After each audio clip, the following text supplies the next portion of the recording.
Hello guys, welcome back to another episode of X-tricated. I am KB and with me here as usual is DDB and we have another episode for you today. Let me do my own introduction. Hello everyone. You all are welcome to our 21st episode. We're going to talk about the media and to distinguish whether is it a voice for the people or is it a tool for the government? Right, that's this in the title of this episode. So it's a question for everybody, right? We're going to discuss this. No structure really for today. We're going to discuss this. We're just going to whether we're going to argue or not. We'll see what happens. At the end of the day, we might have an answer or we might not have an answer. So you help us out, right?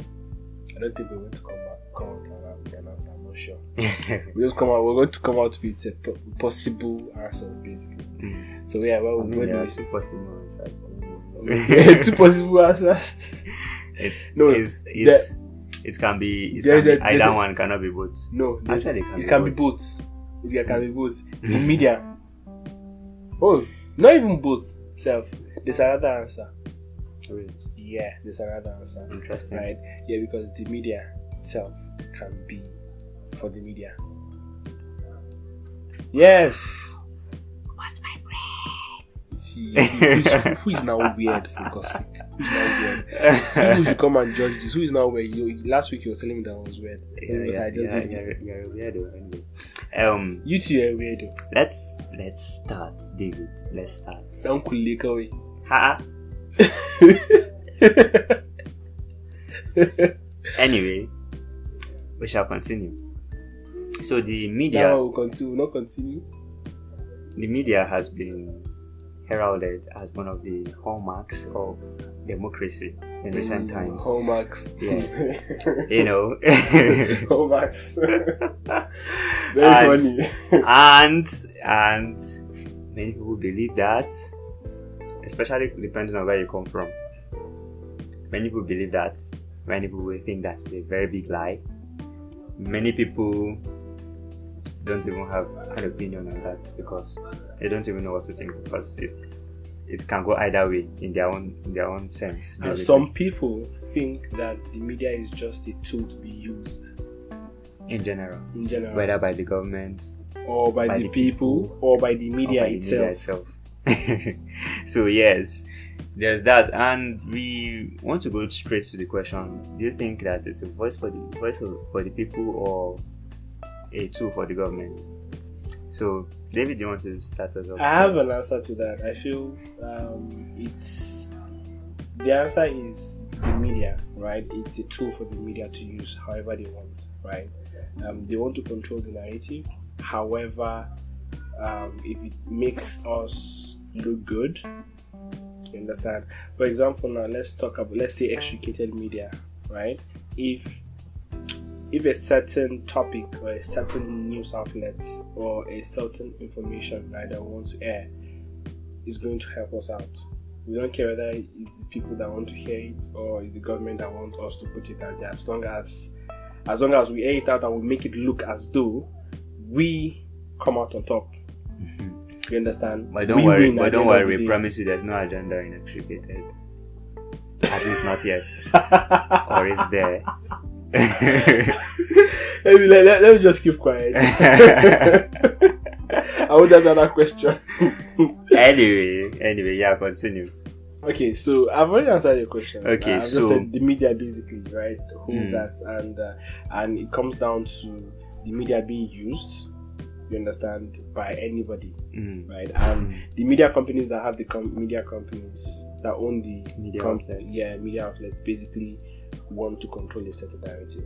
Yes, they will tell you that they want to put news out there, but let's not even forget that there's traditional media and social media. But we'll get to that later, right? Your answer just brought me to something I would have wanted to talk about later in the episode, but let's just talk about it now.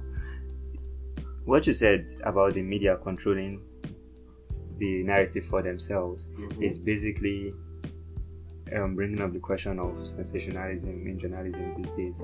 You have most media outlets they are basically chasing their buck You understand? They want to have the ratings. They want to have interesting stories to tell. Stories that will captivate their readers or their listeners or their watchers, their viewers. That really reminds me. I'm going to hurt a lot of people that like a certain news outlets. Right? There's Sahara and there's Arise News. So yes, So Arise News. Let's just put it out there, right? Arise News tells you what you want to hear. That's basically what they do. They don't tell you the full truth. They basically tell you what you want to hear and then avoid saying what the majority wants. Don't want to hear. You understand? So you cannot say that they are actually the voice of the people. They are not really the voice of the people. To be honest, right?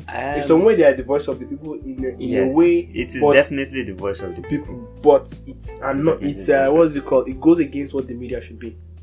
I agree with you. Because the media is supposed to tell you. But it is better. It is better than the other one. It's better than Sahara. Sometimes I. Yes, actually, it's better than Sahara.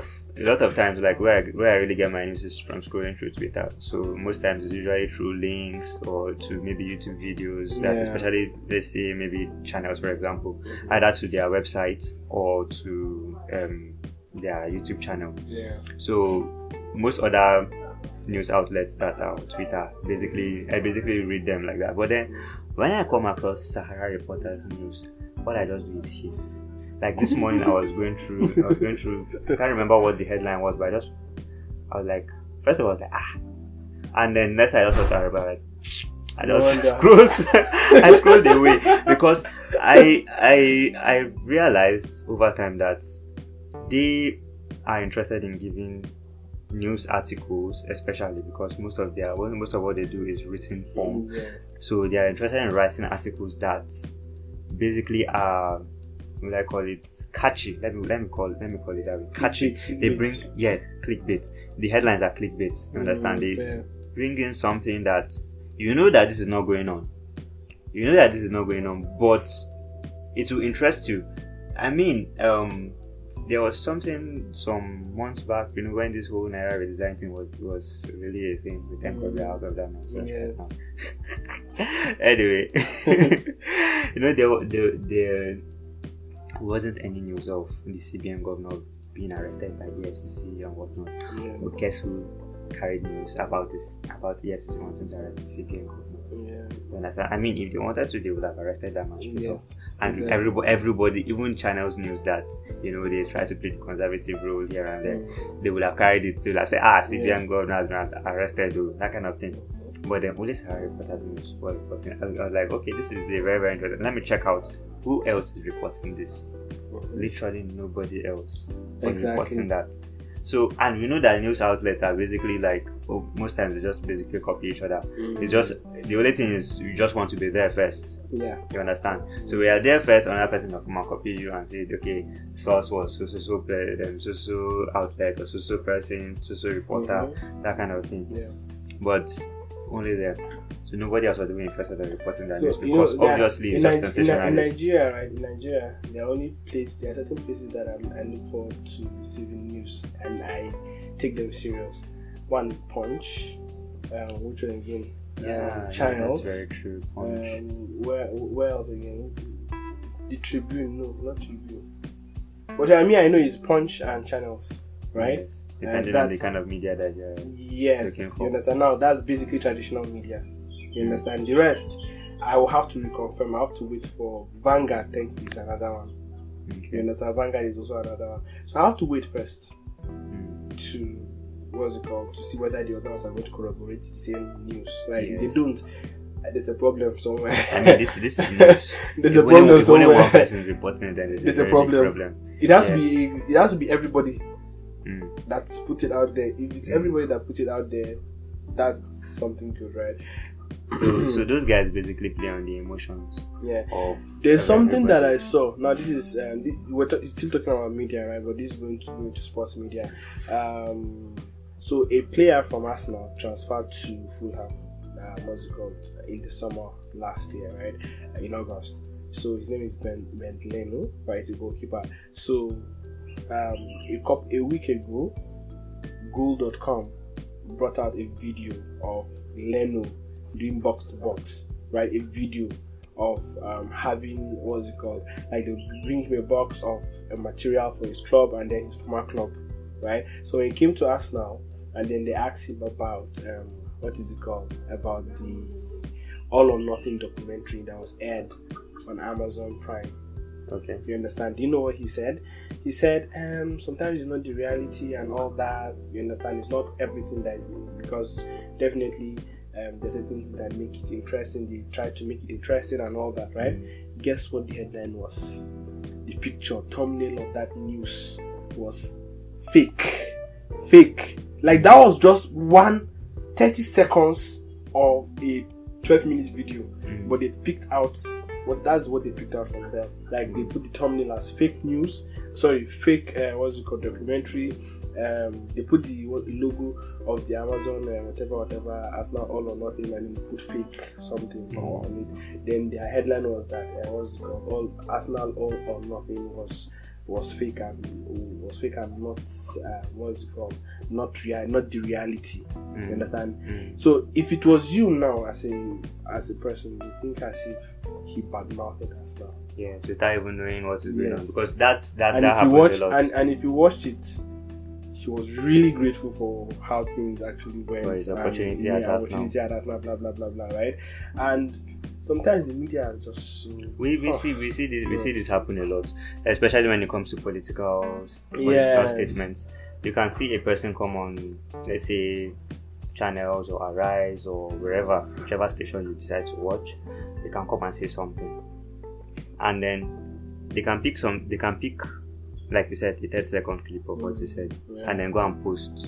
Sometimes context is very important. Like I've said this thing before. Yes, context is very, very important for whatever it is that you're trying to do. So somebody, that actually brings us to what you wanted to even talk about earlier, where you talk about traditional media and social media. Yes. This particular context thing is very, very important when it comes to social media, because with the technology that we have right now, I mean, it's not sophisticated technology, because back maybe 15 years ago, we would have thought it was sophisticated. Right, but now it's like all you just have to do is like cut a clip. You can just carry maybe CapCut or whatever. Yes. Just trim the video, trim what you want to trim. All you just have to be like, when you hear this part, like, I can use this one and push agenda. Then you come out and say, so technically now, when we talk about that, we're talking about the voice of the people, basically. But then, voice for the people, rather. But what are the people saying? You understand? That is the question. What are the people trying to push? Are you trying to tell the truth, or are they trying to cause problems? That's another thing. Yeah. So somebody can come and say something about a certain presidential candidate, and then they take it out of context and say, oh, okay, this guy is a bigot, he doesn't like people from a certain region and stuff like that. And you know that in Nigeria that's going to play out very well. Imagine an Igbo man say them accusing someone like Peter Obi, for example, now of being a bigot. You know how many Hausa people are going to take it? It's like, yes, that man, we've been saying this thing, this man doesn't like us, blah blah blah blah blah. Listen, the same thing the other way around. If you can go the other way around now, like let's say somebody like Atiku coming from the north gets accused or something like that, and like this is the reason why maybe an Igbo person like this is the reason why Peter Obi didn't want to work with Atiku anymore. You know, he's that he realized the truth on time. You know, push the agenda, that kind of stuff. But now that's where the control now you kind of switched. You understand, right? There's traditional and there's social media, right? Traditional is more controlled by the government because one, you have to know that it's actually regulated. Yes. Right? It is regulated. So, however, right, the social media, it's not like the traditional media. It's not regulated. You understand? On what you put on social media or not. And hold on. Truly, the traditional media used to be just like the social media before the government got its hands on it. Exactly. And anybody like what I just said, anybody can come and like say whatever it is they want to say. You know, drive. People, like-minded people. Yes. Drive like-minded people to come and think the way they think, and to there's the confirmation bias as they call that, where you just whatever information you're looking for should just conform to what you believe in. You understand? If you believe that 2 + 2 is 4, and somebody says no, it is 5, you're not going to ask Google. If you say, okay, let us ask Google, you're not going to ask Google what is 2 plus 2. You're going to ask Google 2 plus 2 is 4, right? That kind of thing. That is the information they are looking for. You understand? So that was the reason. And then the government started coming like that. Exactly. So now, and that's where the problem now is, right? Yes. The government controls and regulates what happens on traditional media, but on social media they cannot.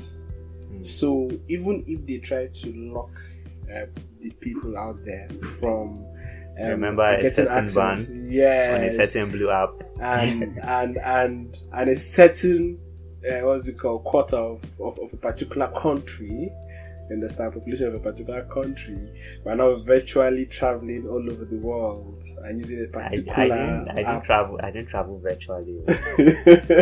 As I will tell you people, I actually have a very nice ranch in Dallas, and that's where I went throughout that period, because you can't come and stop me from tweeting, you know what I mean? I was at the point I was in Croydon, at the point I was in Winchester, right? But right, you understand? So apart from that, you know, social media gives that opportunity for people to talk, and the government cannot control that. So how do they now find a way to control what's out there on social media, right?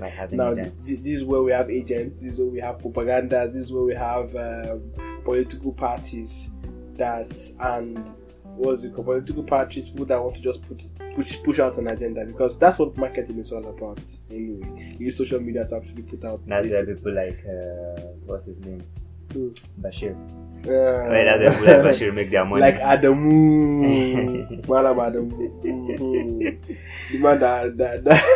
And to be quite frank, I see there was this day I was just thinking to myself. I was like, I can't remember how I was thinking it. But the point was, I was thinking about Bashir Ahmad, and then I just thought, I don't know what exactly his beliefs are. You understand? But I have to give it to him that he has been doing a bang up job at what they asked him to do. Because I kind of thought about this woman, Sarah Huckabee Sanders. I don't know if you know her. She worked with the Donald Trump administration, especially in the first few years. This woman was essentially the shield between the media and Donald Trump. Like literally, you can ask a question that will cripple any politician, and then she carried that question with the package and throw it back to you. She prevented any verbal missile from hitting the president at that point. So she was like, actually, like, people disagreed with her so much, but then they actually respected the fact that this woman knows her work. And as much as you might hate Bashir Ahmad, the man actually like knows how to make some stupid looking statements that actually will make you triggered. That will make you not even think, just triggered. You understand? Just triggered. You want to come and bring out yourself, and then they will now bring you down through that. It's not even him that will come and argue with you at this point. Now. It's people that support him and his government that will come and argue. Him and Adamu, is it this Adamu guy? Adamu Garba, right? I don't really see much of his tweets recently now, right? Because he has his own social media. He has his own app. Yeah, that's true. What is the name of that app again? I forgot it. Crow. That is so cute. So let me ask you this question: do you think David Hundeyin is an agent?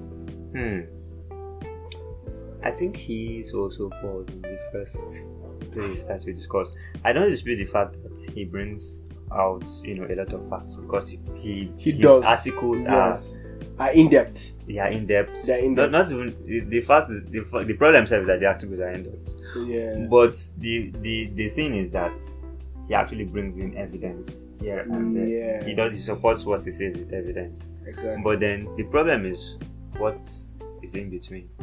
You understand? There can always be falsehood in truth. There can be truth in falsehood, and that's what I believe is the issue with David Hundeyin. This is starting to sound like we're dragging like a lot of people in this podcast, but I'm just giving my opinions on these characters. Basically, I'm actually going to ask another question again. I'm giving my opinion on these characters. I believe that he says a lot of a lot of things that, okay, if you do the go and verify, you go and verify and you go and see that it is true. Yes. But there are a lot of things as you said, in between the lines, there are certain messages that he used to pass across after giving you his evidence. You understand now? Yes. And then he enters into a territory that is not supposed to be his. Yes. You understand? And try to make you think a certain way and try to control a certain narrative in your own head or put it to you. You understand? And the funny thing is that there is no one that will come out with evidence that is against his. So which means you're left with only one opinion to wonder. You understand? That's where the problem really now is. And really nobody can. Let's say the likes of Bashir Ahmad. I think he's not even that skilled to even like go toe to toe with somebody like David. Come on, he can't. David, like that's one thing. That's one thing you can actually give David for. Like, David is really good, man. Yes. Like, damn good. How would I put it? The facts have already been posted. The fact that those facts are there is already going to distract you as a defender of the government, for example, like him. You start questioning actually. You're not even going to. You're never going to you're never going to get into those between the lines that we're talking about. Yes. You are trying to cover psychologically. You are trying to cover up the truths that are already there. Yeah, but psychologically, those things that are in between the lines actually they work on the readers. Actually, going to affect you. That reader. That's the truth. That's the truth. That's the truth. Yeah. So at the end of the day, there's this lady. What's her name? Aisha Yusuf. We had an argument in this compound, right? In my compound, about how, like, what she is she a fraud or not? Okay. That's basically the question. Is it that she used her position to, like, she used the opportunity she got to get to do what she's doing now and all that? Is she a fraud, basically, right? And I was indifferent, basically. I don't even have an opinion. You understand? That's the point. That's like I was indifferent about that because one, she's an activist. Yes. Definitely she has backers. You understand? So definitely there's a message she's trying to pass across. You understand? So what message she's trying to pass across, you don't know. But it's all under the fact that it's subject to a lot of speculations. Yes, to be honest. It's under the umbrella of fighting for our country. There are people that will defend her. Yes. There are people that will attack her, whether physically or verbally. So she's that kind of character that is 50-50. She's a polarizing character. Thank you. You understand? She has haters, she has lovers. Yes. And I don't know enough to even give a verdict on her. I know that's the best kind of character to actually control the media. Take his attention from the media, from the right information. If you look at it, how do you say? How do you think so? Why do you think so? It gives entertainment, as you said. Bashir Ahmed, right? It's Bashir Ahmed, right? Bashir Ahmed, like, finds a way to trigger you. Yes, understand? By his words, what he tweets, right? But actually, her actions trigger some people. Yeah. That's true, actually. You understand? It triggers some people.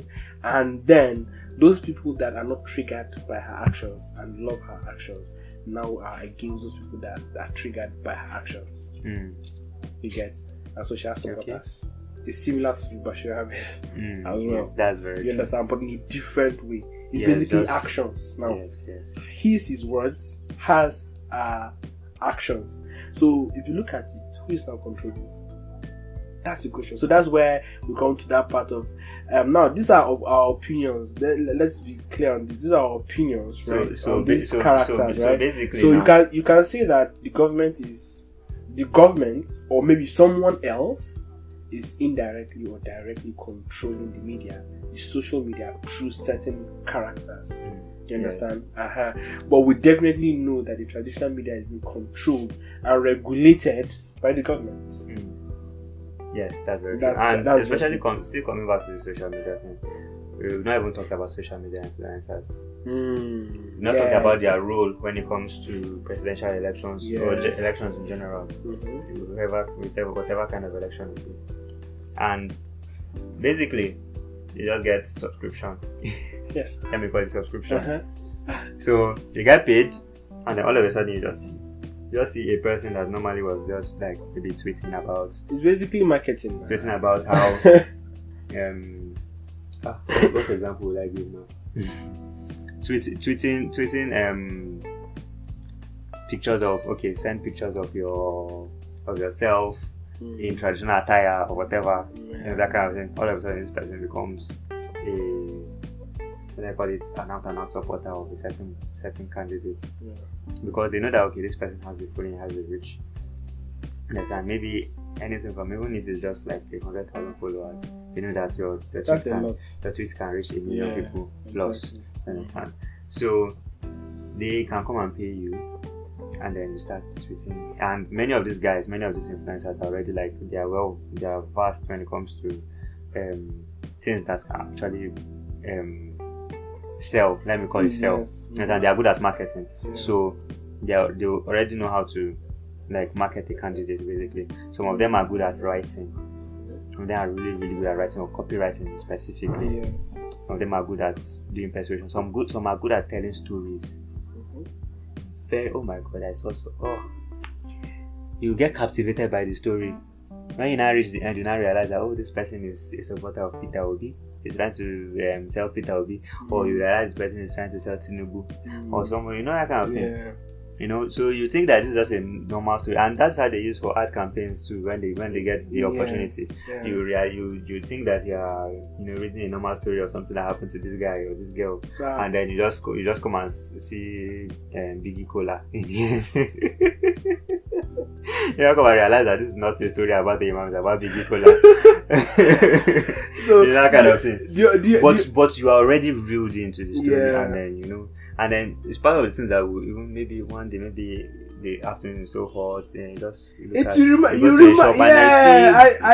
cold Biggie Cola inside the fridge. And like, let me try this. Let me try it. You understand? You don't even know that was even the reason why you tried. So this people they already know. That story already made Government. you feel okay about the brand. Yes. So you'd be like, when you see, you'd be like, let me try it. Yes, the government is being advised by a lot of people, a lot of experts, and these experts, especially when it comes to media, they have their team of media personnel and stuff. So they have already they can give them this advice and say, okay, you can go through these people, because let's face it, Twitter influencers, for example, they are like mini celebrities. Whether or not they have the money, that's celebrities. That's a different case. I know some people will come and say, these people, they are just popular, they don't have anything in real life, blah, blah, blah, blah. I know people that say this type of thing. Influence. But they are very good at influencing your actions, your thoughts, and whatnot. And some people even become fans of them. You understand? Based on things that they do. Maybe they do things that they like, or they say things that they like, and stuff like that. So, the social media itself is already it's already starting to look like it's being controlled by the government. You understand? You just don't know how deep. But then again, like you said, people too are still controlling what they want to control. Yeah. Because sometimes it's not just about the government. Sometimes it's about opposition parties too. And that's why I said, right, I think it's not just about the government when it comes to social media. Social media, as I said off record, right, social media is basically what's it called? No man's land. Yes. Basically no man's land. Everybody can come and influence anybody however they want to. Yeah, and everybody's fighting over it now. Exactly. So you as a human being, right, if you know what we call media literacy, you're media literate, you will know that you also have the power to have a stake in that whole market of taking influence. So it's now up to you to say, okay, fine, what do you really want to sell? What do you want to influence? That's basically what social media is. What do I want to influence? You understand? I want to start pushing agenda. Right? What kind of agenda? That brings us to propaganda. Yeah.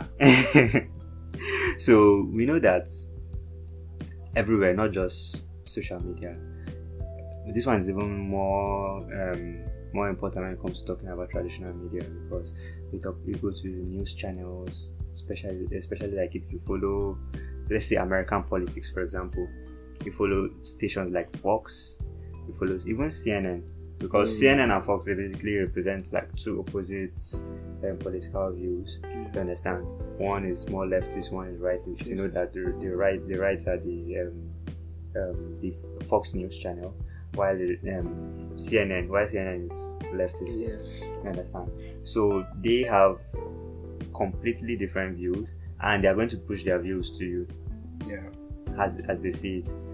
You can have something as terrible as a school shooting happen in America, and you see people on Fox News basically coming to defend the Second Amendment right to own people, to possess firearms and whatever. I guess what they do it in a way that is very clever, right? They're not going to support the person that killed. They're not going to support the kills, right? They're going to make sure that they tell you that they're not supporting it, but they're going to go further. And maybe they may not even say it out. Like, yeah, but they will ask that questions. Does it mean that we should stop? We don't have the right to do this, blah, blah, blah, you blah, bring in and one expert. Yeah, you bring in one expert to explain the fact that it does not mean that we should not stop. Blah, blah, explain blah. very passionately, in a very, very annoying way, and then guess what they will do? They will start blaming the police officers. They will start blaming the people that are in power. They'll start blaming the people that are that are meant to stop what happened. You understand? And they now take away your attention from the real thing that happened. To somewhere else. For example, let us bring race into it. If what I said was to have happened in, let's say, an all-black school, or maybe let me not say black, let me say minority in general. It could be black, could be Asian, could be Latinos and whatnot. If this happened in a school like that, their argument would not even be about whether or not it's the right to possess firearms. It is going to be a totally different thing. It's going to be about race. Maybe black on black crime or whatnot. Talking about how this is what we've been saying. These people, this certain group of people are very dangerous. Blah blah blah blah. They take your attention entirely from the actual matter, from the fact that people actually got shot, and what is the root of this problem. They take your attention away from it.